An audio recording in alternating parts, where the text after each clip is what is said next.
Hi to all, welcome back. Please watch the previous videos in order to understand my presentation. Thank you for watching. Let us continue the theory and the origin of ultraviolet and visible absorption emission spectra. This is the Jablonski energy diagram I explained in the previous video. So,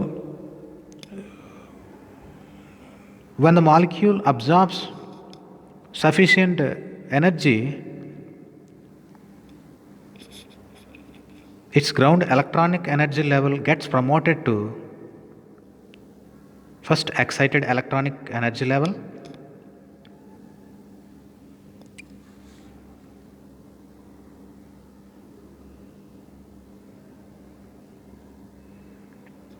so many excitations may occur.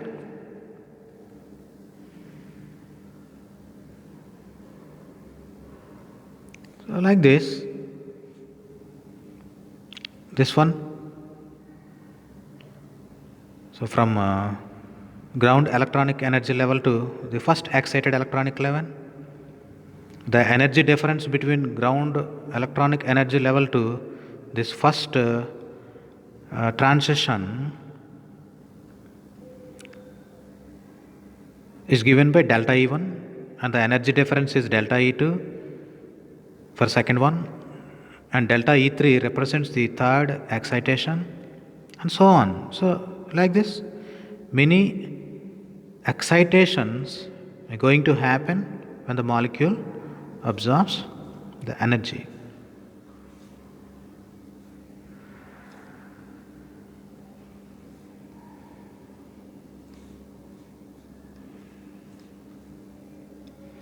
Consequently, a very large number of wavelengths are absorbed,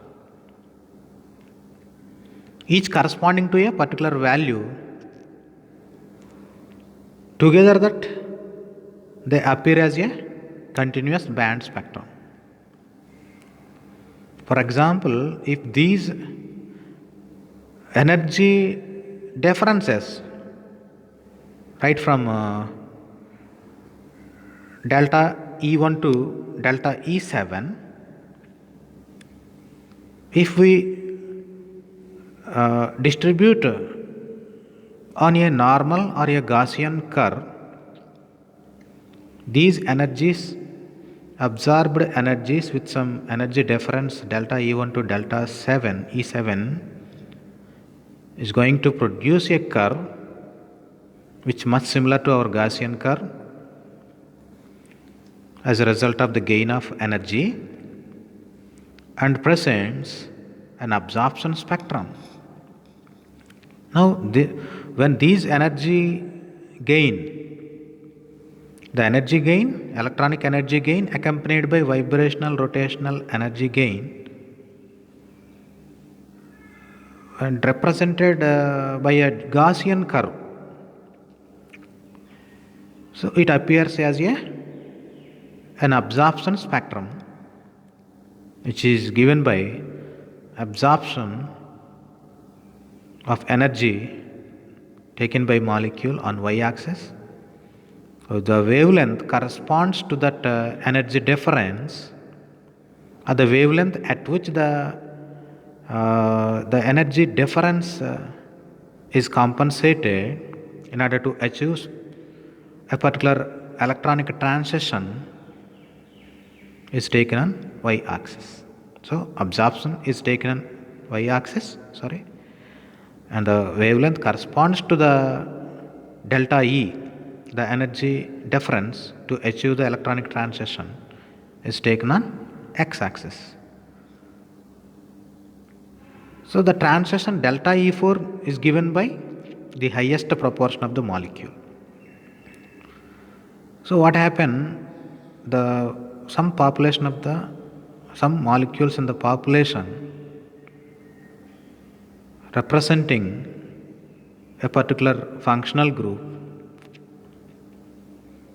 they're going to show the energy gain differently when compared to the other molecules or the another proportion of the molecules. So a very few number, or sometimes the proportion of the molecule is high, they're going to show one particular electronic transitions comparably much. Therefore, they are going to give a peak in the curve. So the transition E4 is represents to a highest proportion of the molecule, whereas the rest of the molecules are going to show delta E1, delta E2, E6, E3, E5. So this delta E4 is nothing but the wavelength which is required for certain highest proportion of the molecules to gain the energy. Or this wave at this wavelength, for example, at this wavelength delta, the wavelength corresponds to delta E4. At this wavelength, the highest proportion of the molecules absorbs more energy. So this point is known as wavelength of maximum absorption. So this is known as lambda max. We represent it as lambda max. So light longer and shorter wavelengths corresponds to delta E4 is absorbed less strongly because fewer molecules give the related transitions. So short wavelength radiation has sufficient energy to induce electronic transitions, which includes X-rays, UV light and visible light also. Whereas longer wavelengths have insufficient energy to induce electronic transitions, but they are sufficient to increase vibrational energy level as well as rotational energy levels. Therefore, certain wavelengths of radiations which are longer wavelengths, they're going to increase the rotational and vibrational energy levels. Such type of radiations are called infrared radiations. So infrared radiations may increase the rotational energy and vibrational energy of the molecule. So IR spectrum is going to show the absorption bands at wavelengths characteristic of the vibrational energy of that particular bonds. Okay. X-rays, UV rays, visible rays are going to excite electronic energy level. Infrared light is going to excite vibrational and rotational levels. So therefore electronic spectra is most confinedly due to the excitation of the electrons. Rotational vibrational spectra, most probably given by infrared radiations, is due to the change in the vibrational rotational energies of the bonds and the functional groups in the molecules. This picture clearly indicates the transitions are vertical.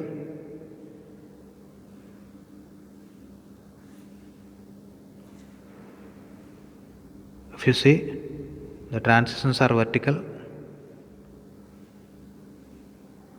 So this lower picture is representing ground state and the above picture representing the excited state.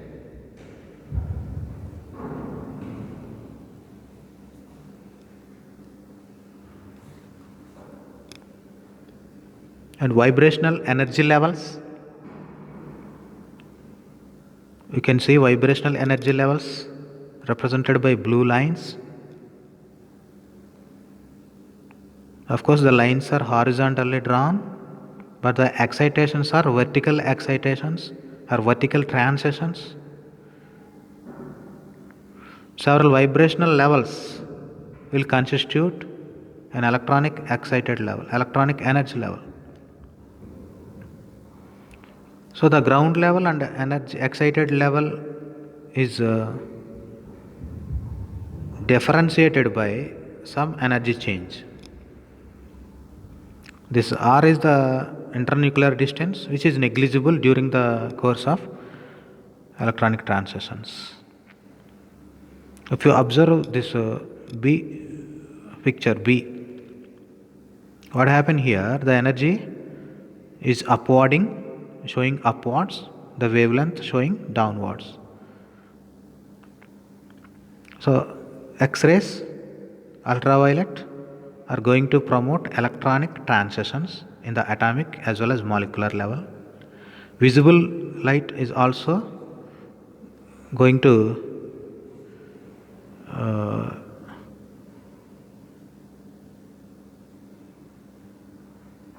show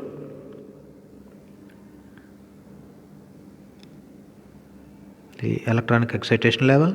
Visible light also shows, and infrared radiations, which are lower in energy, which has less energy, which induce vibrational transitions in the molecule.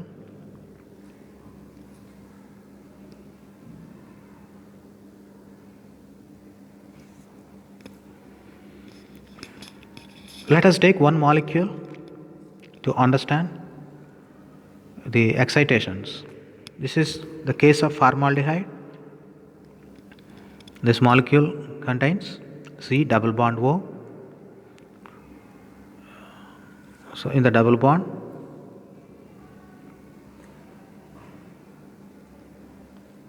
here are present a pair of pi electrons. So these pi electrons are predominantly excited to its corresponding antibonding pi star orbital, pi asterisk, represented by pi to pi asterisk.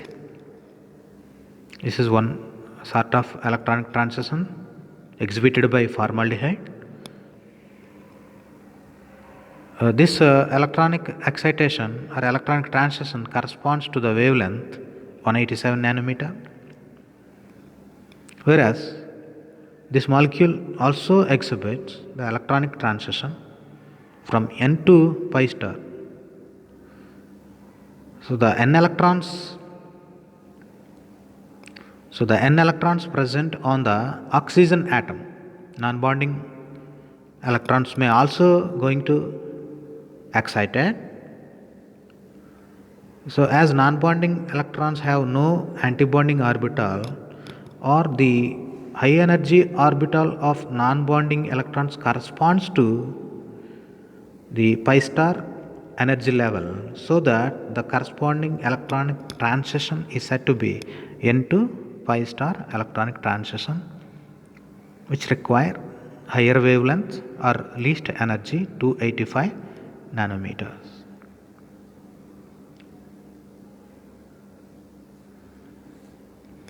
Therefore, formaldehyde exhibits, so majority of the population exhibits pi to pi star transition as characteristic electronic transitions for carbonyl compounds, as well as N to pi star, also some of the population represented by this electronic transition. Therefore, these electronic transitions from the formaldehyde molecule, when it is populated, when it is taken on a graph sheet.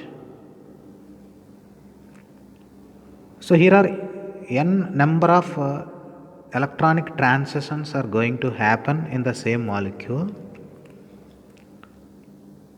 So this kind of electronic transition at a lower wavelength, that is 187 and some 280, this one is 280, represents the two characteristic electronic transitions. So 187 is the lambda max of this particular absorption curve.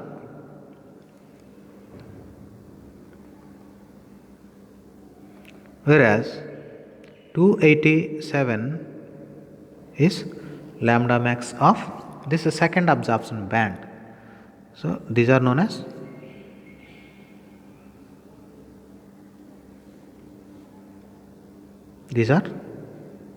absorption bands. Absorption band 1, absorption band 2. This absorption band is from pi to pi star. This absorption band is from n to pi star.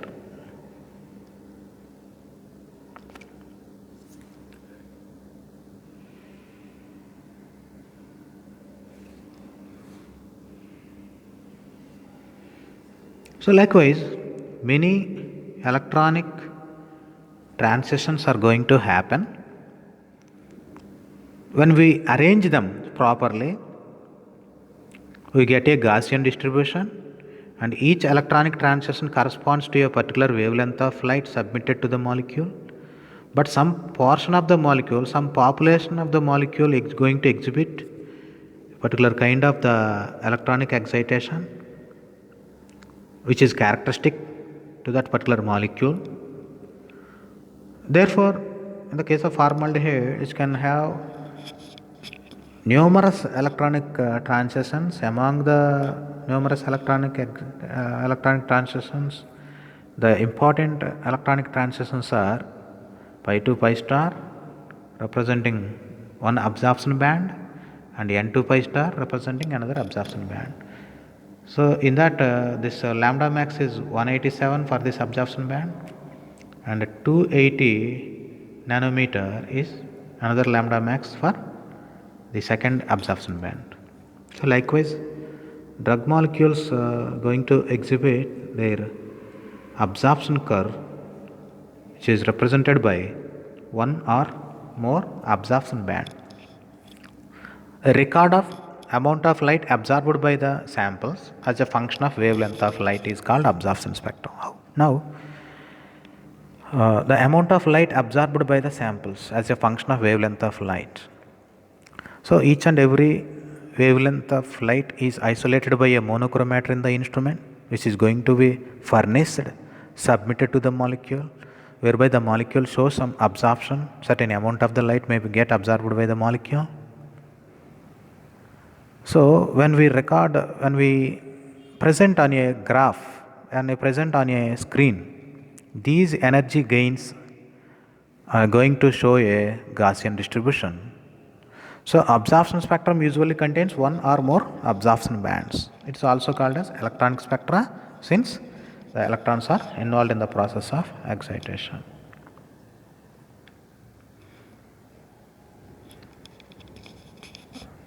So hope that you have understood. You have gained some information on absorption spectrum. Now, how emission spectra is coming.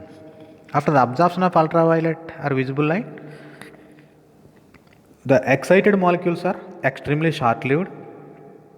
Deactivation occurs through collisional deactivation. That is the collisions between the molecules. Some energy might last. Internal conversion, that is from the conversion from higher excited state to lower excited states. Cleavage of the chemical bonds, some sort of degradation reactions. Re-emission as a light. This one is the important part we are going to discuss. The deactivation of the molecule is in the form of re-emission of the light. It is called luminescence. Re-emission of energy as luminescence occurs from molecules in which the electron system is protected or shielded. That means the molecular requirement is rigid structure is required. For example, quinine, thiamine, riboflavin, all these molecules are very recent. Their structure is very rigid. Those rings are not flexible. Such kind of structural arrangement gives the molecule the property re-emission. So quinine, thiamine, riboflavin are the molecules in which the electron system is shielded. So these are all singlet state. The spin of electrons are opposite in direction, they are antiparallel.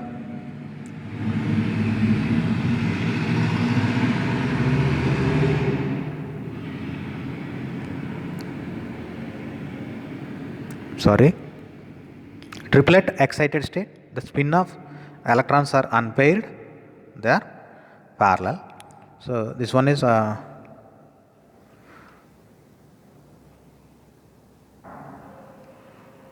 ground state in which electrons are the electron spin is oppositely oriented, they are antiparallel.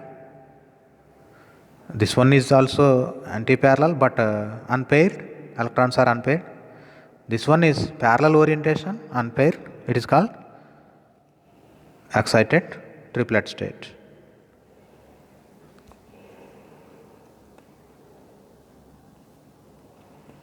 Fluorescence is return of the electron from singlet excited state to singlet ground state. That is the deactivation or the emission of the radiation from when electron jumps from excited states to singlet ground state. Phosphorescence is a emission of light from triplet excited state to or emission of the light when electron deactivated from triplet excited state to the ground state. It is also called as delayed fluorescence. It takes greater than 100 seconds. So all these details are furnished in the Jablonski energy diagram. You can take a snapshot and observe the details. So the differences in energy levels between absorption, fluorescence and phosphorescence are in the order. So absorption require more energy when compared to fluorescence, since some part of the energy may be lost due to collision, inter-system crossing, internal conversion, all those things. That is why the emitted energy is always less when compared to the absorbed energy. And delayed fluorescence is much stable state when compared to the excited state. The triplet state is more stable, hence the energy is also less. As the wavelength corresponds to the delta E are inversely proportional, as we know that the energy and wavelength are inversely proportional. So lambda for excitation or absorption is low when compared to fluorescence. Since fluorescent energy is in the visible range, so lambda is obviously increased. And phosphorescence also lambda is even more wavelength likely to happen. So for example, I take one molecule anthracene. The wavelength of maximum absorption lambda max is 255 nanometer, whereas it emits the light of 425 nanometers, and phosphorescence, delayed fluorescence emitted light is 680 nanometers respectively. So this is a clear-cut relationship between absorption, fluorescence and phosphorescence.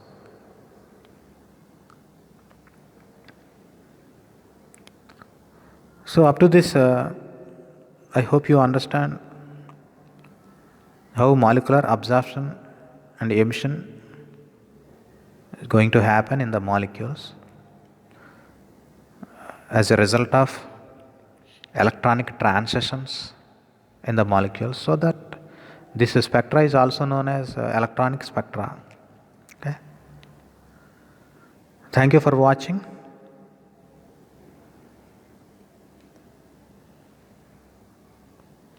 Happiness, through the power of truth there is wealth, and through the power of peace there is health.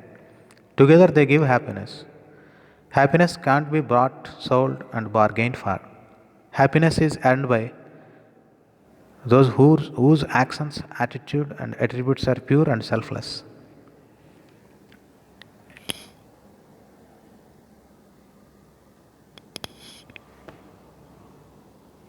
Thank you all for watching.